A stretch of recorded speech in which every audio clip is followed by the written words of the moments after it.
Hare Krishna! Tudo bom, pessoal? Então sejam bem-vindos à aula 2 da semana da Bhagavad Gita. Na primeira aula a gente fez uma explicação sobre o karma, né? Porque afinal, no fundo, assim, o grande problema nosso é o karma, a gente ficar preso aqui na vida, sofrendo, tendo uns dias bons, dias ruins, mas aí tendo que morrer e nascer de novo e ficar preso nessa roda de nascimentos e morte. Então, a gente falou sobre o karma e a gente falou rapidamente sobre a visão do yoga, né? Como a Bhagavad Gita apresenta 3 técnicas de yoga, né? Karma Yoga, Jnana Yoga e Bhakti Yoga para resolver o problema do karma. Mas hoje eu queria dar um passinho para trás e a gente vai falar o que é a Bhagavad Gita, afinal, né? Vamos entender um pouco mais o que é a Bhagavad Gita. Mas olha só, eu quero fazer com vocês um pouquinho diferente. Eu vou falar para vocês o que é a Bhagavad Gita, mas eu quero te dar como se fosse a visão interna, entendeu? Não assim a visão de quem está olhando de fora, mas eu quero te dar a visão interna da Gita, sem julgamento, sem querer situar dentro de um outro contexto.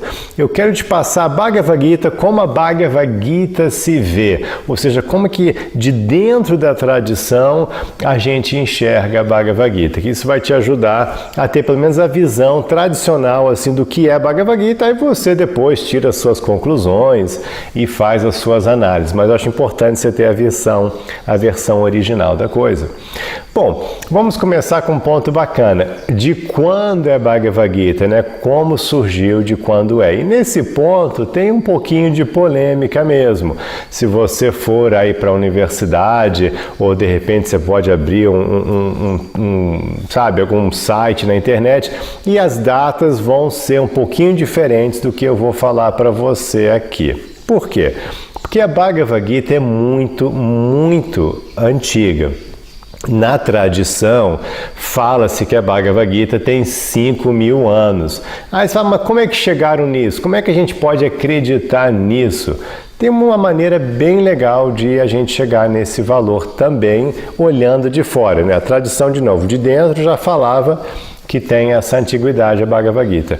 De fora, a gente pode fazer a seguinte análise. A Bhagavad Gita, ela se encaixa, ela está dentro de um contexto maior, de um texto muito famoso, famoso para eles lá, né? Para a gente aqui não. Um texto chamado Mahabharata. É um grande épico Mahabharata. É um épico que vai se estendendo ao longo de, 3 gerações, falando de dinastias. Então, é um grande épico e na cultura lá no Sudeste Asiático todo é super famoso, né? Assim, hoje em dia ainda na Índia todo mundo nasce ouvindo Mahabharata, é tipo assim, é a história daquela civilização, entendeu? É a grande história que todo mundo conhece, 1000 peças e show de TV, e todo mundo ouve e cresce ouvindo falar as histórias do Mahabharata. Então ele é um grande texto e quem conhece um pouco mais vai saber. Aqui no Brasil você pode comprar, né, o Mahabharata tem versões muito boas disponíveis, enfim. Então o Mahabharata é esse grande épico, né, com mais de 100.000 versos. E nesse grande épico do Mahabharata, ao contar a história, vai se descrevendo mais de 160 referências astronômicas, entendeu? Então, tem mais de 160 referências astronômicas, tipo assim, teve uma eclipse solar e aí depois, né, 2 meses depois, teve uma eclipse lunar e Sol estava em Virgem, sabe? Esse tipo de explicação. E o planeta Marte estava retrógrado, que significa que ele começa a andar, né, para trás, enfim. Esse tipo de linguagem astronômica que a gente usa até hoje, linguagem de quem está observando as estrelas da Terra, entendeu? Eles tinham essa sofisticação, eles conseguiam prever eclipses. Eles tinham isso, eles já tinham, né? Todo o calendário, eles usavam um calendário lunar, então o calendário certinho, então eles tinham um estudo bem, né, bem bacana. Então, ao longo do texto, vai tendo essas referências astronômicas. Então, o que um cara fez? Um pessoal falou assim, vem cá, por que a gente não pega essas informações?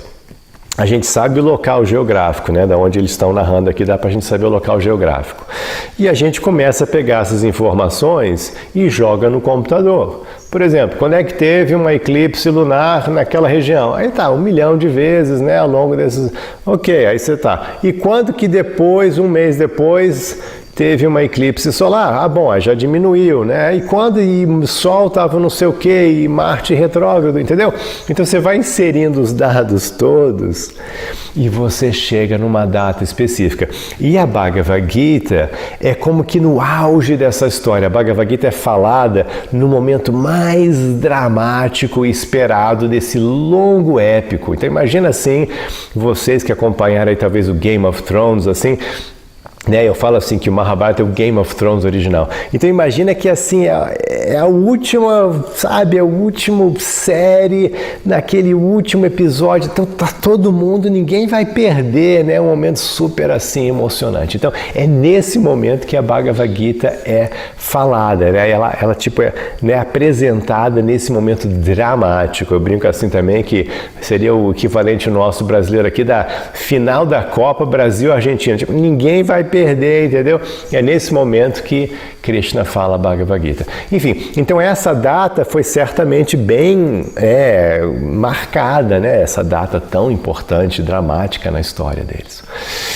E quando se faz isso no computador, chega-se ao dia 22 de novembro de 3067 a.C. Então, bateu, entendeu? Então, né, ficou bem legal, porque a tradição já dava essa indicação de algo de 5.000 anos atrás, e aí, fazendo esse trabalho todo, chegou-se nessa data. Então, gente, é muito antigo. Só para te ajudar a te situar aí, né, se você está um pouco enferrujado com a história, 3067 a.C.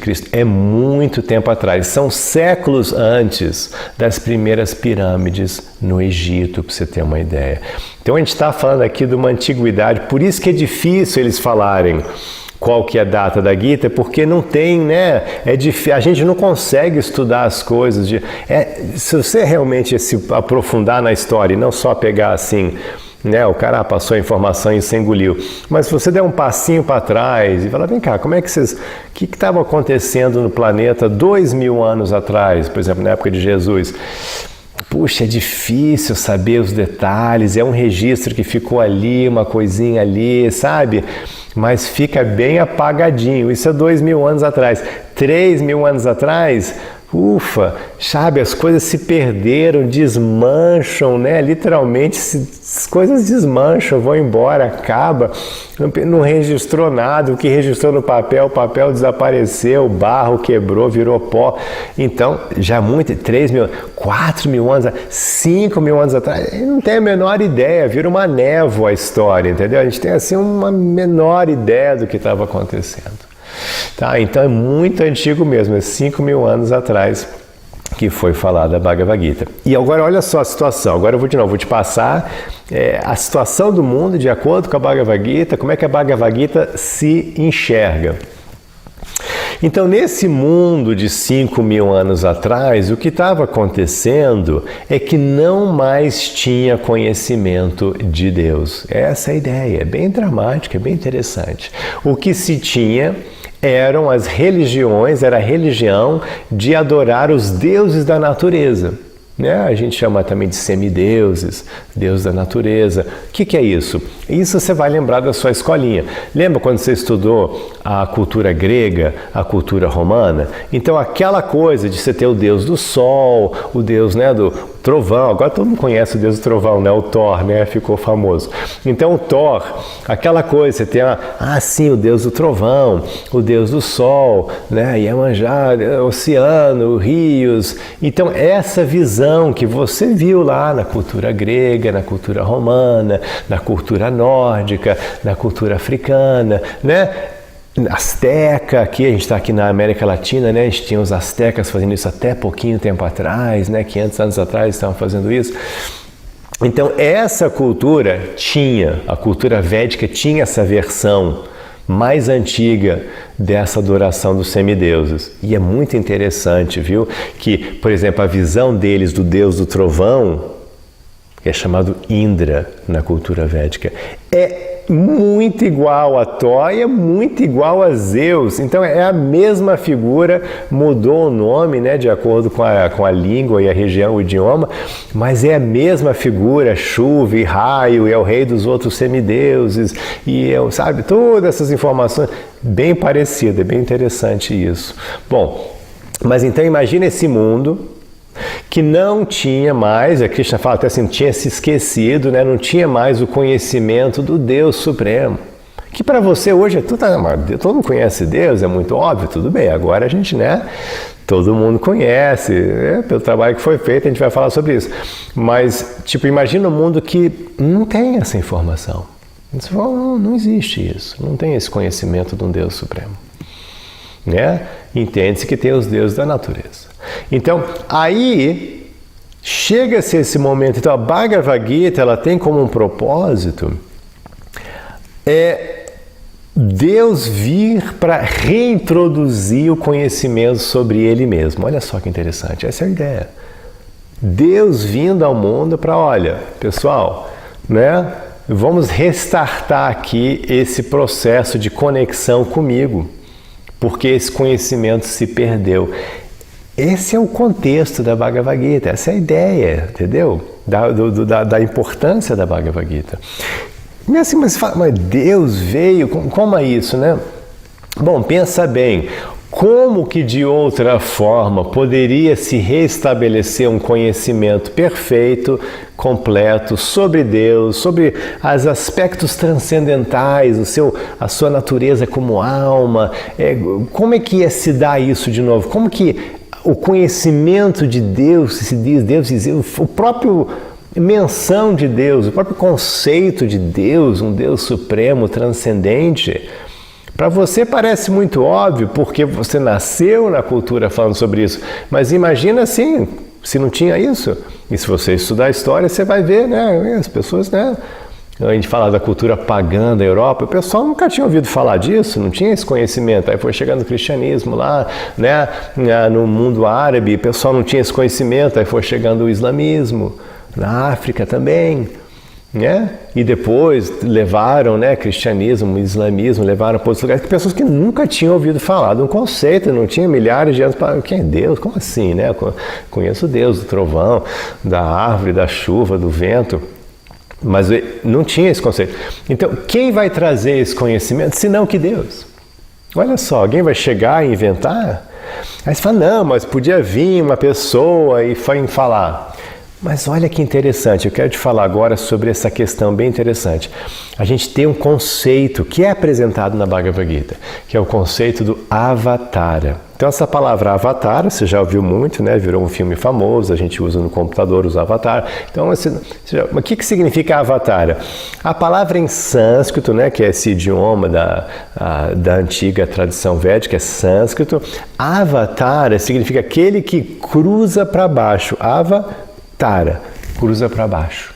Cruza para baixo como? Bom, a ideia é que existe uma outra realidade. Então, o conceito, né, que toda tradição transcendental, devocional, teísta aceita, é que não existe só o mundo material, não existe só esse universo, existe algo além.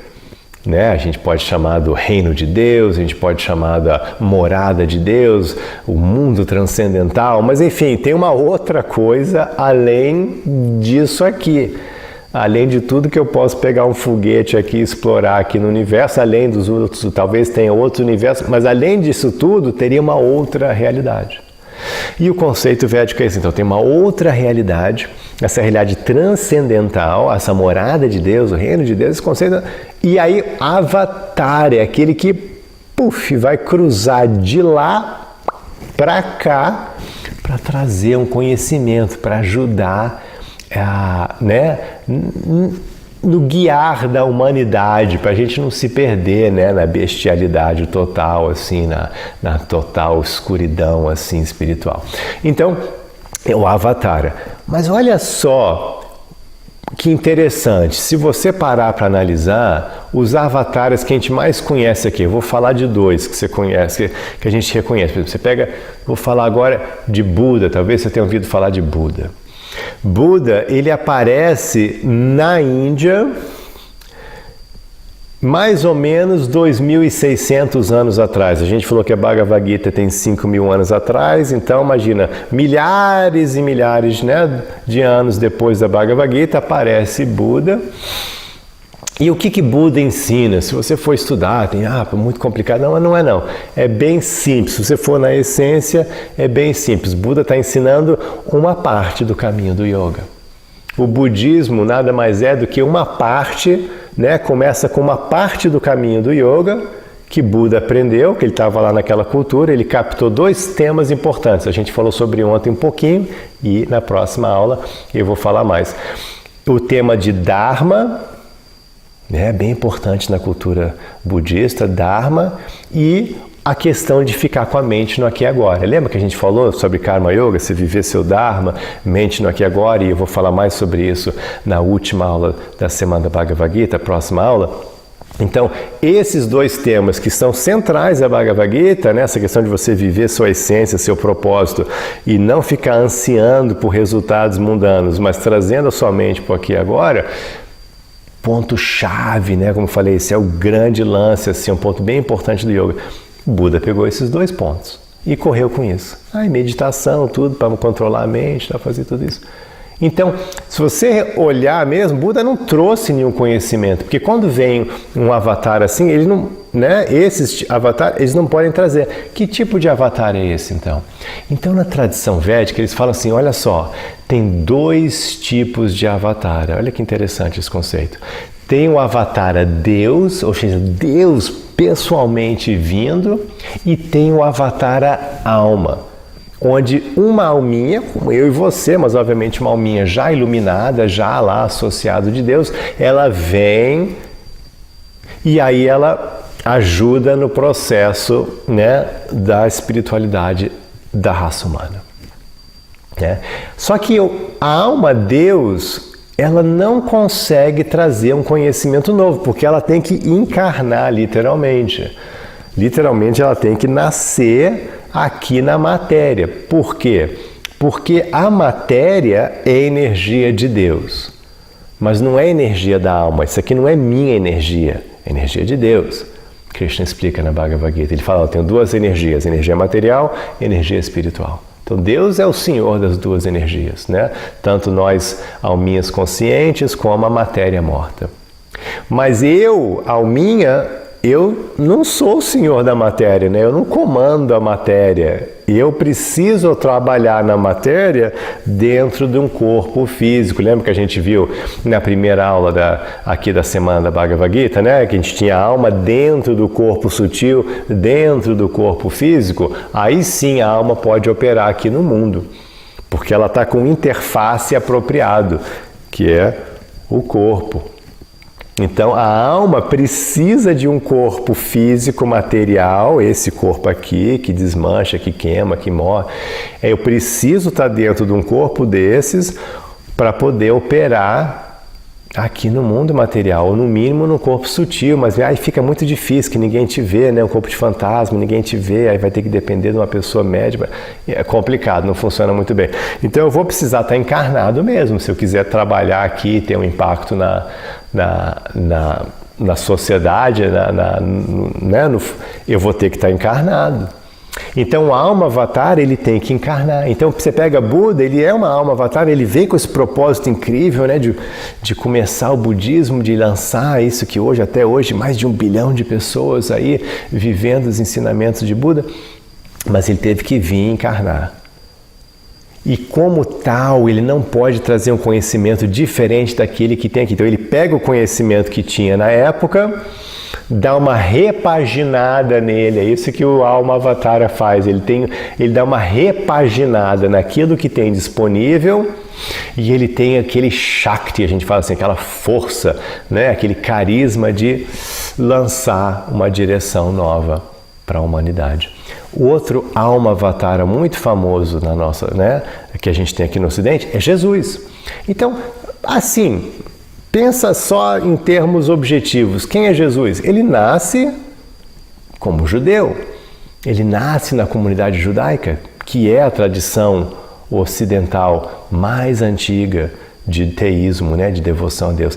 Então ele nasce dentro daquela tradição judaica e ele prega o judaísmo. Ele não traz, ele em vez de falar, ele não é que, ó, pessoal, vamos detonar tudo aqui, o judaísmo já era, agora eu vou começar um negócio novo, tá? Eu vou chamar de cristianismo, quem quiser me segue, tá? Não, ele não faz isso. Pelo contrário, ele fala, olha, gente, a gente está mantendo tudo aqui, não muda nada. Se você for estudar o Sermão da Montanha, pessoal, ó, não muda nada, tá? A gente só vai manter aqui tudo que estava lá, as leis todas, todos os ensinamentos, tudo, ó, tem que seguir, viu? Tudo certinho. Ele fala assim, só vou mudar duas coisas. Uma coisa que você nunca ouviu falar e tal, uma regra de divórcio, a gente nem precisa não dá bola.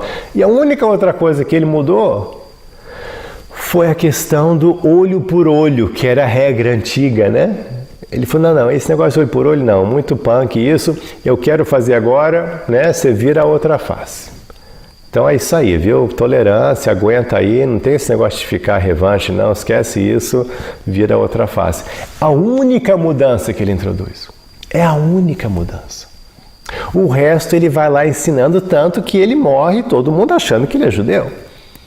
Até o momento da morte, todo mundo é judeu, é o Rabi, Jesus. Era o Rabi. O romano achava que era Rabi, os judeus achavam que ele era um Rabi, todo mundo achando que ele era um judeu, ninguém assim. Depois é que aí, né? O que eu falo? Você tem que ter um pouquinho de cuidado com que as pessoas falam de uma pessoa, de um avatar. Aí sim, aí a interpretação do avatar que vem gerações depois, aí você tem que tomar cuidado, porque quem são essas pessoas criando todas essas... Aí, né, aí já não é por conta de você acreditar ou não, entendeu? Mas na análise assim fria, Jesus não pegou nada novo, ele deu só aquela repaginada, né? Deu aquele foco, né? Na misericórdia, na devoção, na retidão moral, ou seja, ele enfatizou, esse negócio de ritual, não, isso não é muito importante. Então ele editou, repaginou um pouquinho, ó, pessoal, vamos trazer o foco aqui para devoção a Deus, para retidão moral, para desapego. Isso que eu vou enfatizar aí, né? O exemplo de vida, tal, devoção extraordinária, porque ele é uma alma avatara, né? Então o grau de devoção dele é impossível, né? Assim, da gente querer copiar. Então, grau de devoção, né? Ilimitado, e aí, pá, ficou aquele, né? Marcou, e aí, pronto, aí acabou virando outra religião. Não que ele tenha pedido isso, mas aí o pessoal, né? Enfim, aí virou cristianismo. Mas pode ver, então, que o Alma Avatara, ele não traz um conhecimento novo daquilo que já existe, pelo simples fato que não tem como ele acessar outro conhecimento senão aquilo que está aqui. Mesmo sendo um Alma Avatara, né? Tem que trabalhar com o que tem. Então, para trazer um conhecimento realmente novo, para trazer, por exemplo, conhecimento sobre Deus num lugar que não tem mais conhecimento sobre Deus, só Deus pode fazer. É um conceito que faz sentido, né? Você pode ver que é bem racional o conceito. Então, Deus pessoalmente tem que vir. Mas tem uma diferença bem interessante. Deus, quando ele vem, ele não precisa encarnar, porque, de novo, ele é o mestre da energia material. Então, ele pode manter a sua forma transcendental, ele pode se manter na sua forma original, puramente espiritual, transcendental, e ainda assim ser visto, agir aqui na matéria, participar, falar, ser ouvido, entendeu? Porque ele tem comando total da matéria. Não é interessante esse conceito? Então, por isso que Deus, quando vem, isso é um assunto da Bhagavad Gita, fala de Avatara, e quem está lá falando é Krishna, que está falando, olha, eu sou Deus, eu estou vindo aqui para restabelecer esse caminho da espiritualidade pura, que é chamado Yoga. Então ele fala assim, eu vim aqui para restabelecer o caminho do yoga que tinha se perdido no tempo, né? Tinha muito tempo atrás, mas vocês esqueceram, então eu estou aqui reapresentando esse conceito. Bem interessante isso, né? De novo, eu estou falando do valor de cara, tá, gente? Eu não estou fazendo uma interpretação da Bhagavad Gita. Você pode... isso aí... Tudo bem. Mas eu estou te falando o que a Bhagavad Gita está propondo, valor de face. O que está escrito lá não é uma interpretação posterior. Não é uma interpretação posterior por pessoas assim, a Bhagavad Gita é apresentada desse jeito. É Krishna, então Krishna seria o próprio Senhor, né? O mesmo Deus da Bíblia. Que Deus é um só, né? Pelo amor de Deus. Deus é um só, então Deus vem para restabelecer, não só para se reapresentar, e restabelecer o processo para você se iluminar. O processo completo de iluminação. Diferente, ele enfatiza na Bhagavad Gita, daquela religião dos semideuses. Então na Bhagavad Gita você vai ver isso. Krishna falou, olha, eu estou apresentando aqui uma outra coisa, eu estou apresentando a espiritualidade pura do yoga. Não estou falando da religiosidade mundana, essa religiosidade de rituais e adorar, né, esses seres da natureza, Deus do sol, trovão, etc., para obter um bom plantio, uma boa família, bons filhos, a saúde, o dinheiro. Não estou falando disso. Eu estou falando realmente de desenvolver a autorrealização plena, o despertar espiritual, você conseguir quebrar esse processo de ficar reencarnando e voltar ao lar, voltar a mim, Krishna está falando. Então esse é o convite da Bhagavad Gita. É bem interessante, né? Bom, e aí olha só, agora fica comigo, acompanha só o que eu quero te falar aqui agora. Então, pensa em termos assim, realmente arqueológicos, históricos, estudo da história. Você vê 5.000 anos atrás, realmente você não vai encontrar uma explicação, você não vai encontrar nenhuma tradição que fala do Deus transcendental claramente, que fala de devoção, como a gente encontra na Bíblia. Você não vai encontrar isso mais antigo. Você não vai encontrar uma expressão mais antiga do que essa, não tem? Então, mesmo em termos assim, agora já olhando de fora, a gente vê que está fazendo sentido o que a Bhagavad Gita está dizendo. Que não tinha uma apresentação de Deus mais antiga em lugar nenhum do mundo. E aí Krishna vem, ele apresenta, se fala da espiritualidade pura, isso 5.000 anos atrás. E aos poucos você pode ver assim, foi saindo da Índia, e até se sabe hoje, é uma coisa assim, não sei se você sabe, talvez não tenha, mas a origem do judaísmo, antes do judaísmo, que seria, né, vamos dizer aí, uns 2-3 mil anos atrás, né, uns 3.000 anos atrás. Antes desses 3.000 anos atrás, você tinha um povo chamado os Drus. E os Drus, eles têm uma ligação com aquele sudeste asiático, aquilo que a gente chama da Índia. Então esse conhecimento de Deus, ele foi saindo por nômades, foi sendo levado muito gradualmente, né? Aquela coisa devagar assim, para aquelas terras que eram desocupadas. Você tem que entender que a civilização existia, ela lá no sudeste asiático. No resto do mundo, praticamente só tinha alguns povos aborígenes.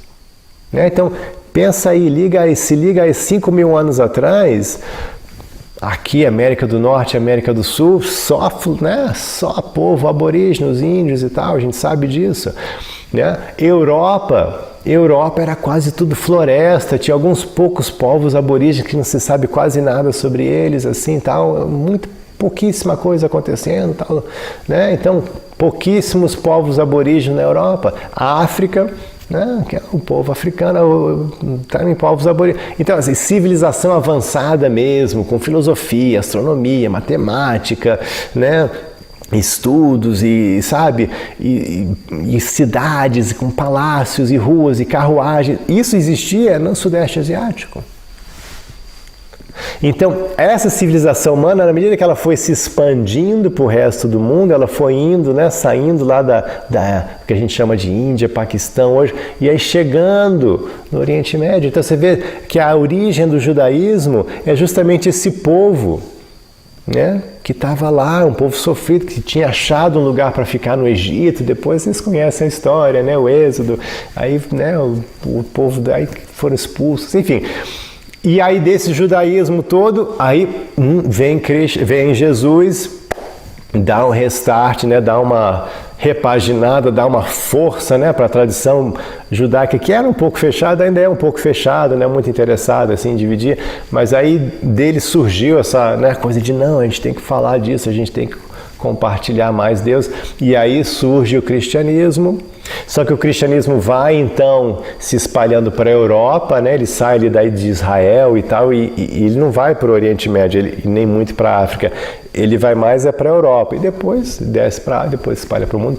Mas aí ficou um buraco ali no meio, né? Ficou entre assim a Europa e a Índia, que tinha já então o conceito de Deus, faltou ali no meio o Oriente Médio. Então, alguns séculos depois, né, 600 anos depois de Jesus, aí vem, né, Maomé e vem falar, então estabelece o islamismo também. Então, você pode ver que a história de Deus no mundo, ela tem sua origem na Bhagavad Gita, é muito interessante isso. É inegável esse fato que se você for traçando assim a origem você vai ver na Bhagavad Gita. Então, essa importância da Bhagavad Gita é, como eu falo assim, é a versão original. Se você quiser saber, não, o que é o ensinamento original sobre Deus e devoção e espiritualidade, você tem que ir na Bhagavad Gita. Então isso aqui é fantástico, a Bhagavad Gita agora finalmente, né, agora a gente tem acesso a ela, vocês têm acesso a ela agora, né, é fantástico você estudar a versão original. E olha só, porque a gente tem esse conceito, o que aconteceu? Dessa espiritualidade pura, a Bhagavad Gita realmente ela ensina essa espiritualidade pura. De novo, é chamado yoga. Essa espiritualidade yoga não é o yoga do tapetinho que você vê o pessoal se esticando, fazendo postura, não é isso não, isso é uma coisa bem mais moderna. A gente está falando, o yoga original não tem essa pegada de postura, de ficar no tapetinho, não, isso é uma coisa moderna mesmo. Mas é chamado yoga essa espiritualidade pura da Bhagavad Gita. E interessante é que Krishna fala, olha, aquela religiosidade dos deuses da natureza, esquece aquilo e foco nessa espiritualidade. E essa espiritualidade da Bhagavad Gita, ela não é simplesmente uma fé, um conceito, ela é um manual da vida. Então, se você estudar a Bhagavad Gita, você vai ver que é um manual da vida. Não fala só sobre Deus e devoção, não. Ele, antes disso, ele vai estabelecendo como funciona a mente, como você deve comer, como você deve se comportar, qual o foco da mente que você deve ter. Dá todo um programa completo de viver bem para então você se espiritualizar. Então tem filosofia, tem conhecimento, tem meditação, tem controle da mente, né? O conceito de meditação vem dessa cultura do yoga. Né? Você tem todo esse contexto incrível. E aí sim você tem, né? Então é uma ciência espiritual mesmo, de como viver bem, um manual da vida que culmina num processo de autorrealização. Então não é só uma religiosidade, é separado. O que aconteceu é que quando foi saindo, né, essas versões posteriores, judaísmo, depois o cristianismo, eles misturaram o conceito de religião com espiritualidade. Então ficou aquela coisa um pouco mais do ritual, algumas coisas assim, sabe? Ficou uma coisa assim mais ligada à instituição, a rituais, ficou uma pegada religiosa assim, um pouquinho. Aí falando às vezes só de, sabe, você ser membro da coisa já basta, e não explicou direito, não ficou uma filosofia clara, ficou um conceito assim misturado, entendeu? E já na Bhagavad Gita, não, você tem essa diferença de religiosidade e espiritualidade bem demarcada, bem clara. Bom, então é isso, gente. Então, eu acho que aí se dá para entender então a importância da Bhagavad Gita, né? No mínimo, se você tem alguma vontade de se espiritualizar, de conhecer, sabe, de avançar espiritualmente, se você hoje está aí, tranquilo, feliz, seguindo os ensinamentos de Jesus, ou sabe, você é muçulmano ou judeu, aqui uma oportunidade bem legal, né, de você ver assim qual que era a mensagem original,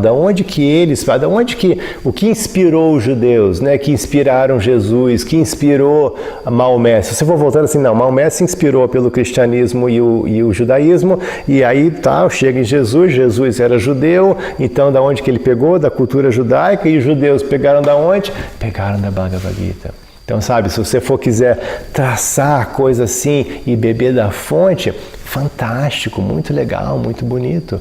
Até para a gente poder unir, né? A gente parar com essas briguinhas sectárias, a gente poder entender que Deus é um só, né? Que tem uma ciência espiritual por trás de toda manifestação de devoção, de teísmo. Tem um conceito original, né? E a gente pode agora ir direto nesse conceito e aprender com ele e assim aperfeiçoar ou iniciar a nossa vida espiritual de forma muito sólida, muito bacana, de forma inteligente e racional, ok? Bom, então é isso, né? Agora vê se você entendeu então o que é Bhagavad Gita, de quando ela é, quem Krishna é e a importância do texto como um todo. E fique ligado, não acabou a semana da Bhagavad Gita, a próxima aula eu vou falar um pouquinho mais sobre os ensinamentos da Bhagavad Gita. Eu vou te dar uma abordagem que vai te dar uma visão interessante assim de como funciona esse caminho puro espiritual do yoga, como funciona, o que Krishna está ensinando lá. Só assim, alguns detalhes, né? Não vou entrar... Obviamente não dá para entrar em todos os detalhes porque é muito rico, mas eu vou te dar mais uma pincelada para você entender um pouquinho mais do que a Bhagavad Gita está trazendo. E olha, não esqueça de deixar comentários aí, eu quero ouvir suas perguntas, eu quero ouvir seus comentários, deixa aí, né? Deixe seu like, deixe seus comentários que eu quero saber, compartilhe com seus amigos também se você está gostando. E a gente então se vê na próxima aula. Até mais, Hare Krishna.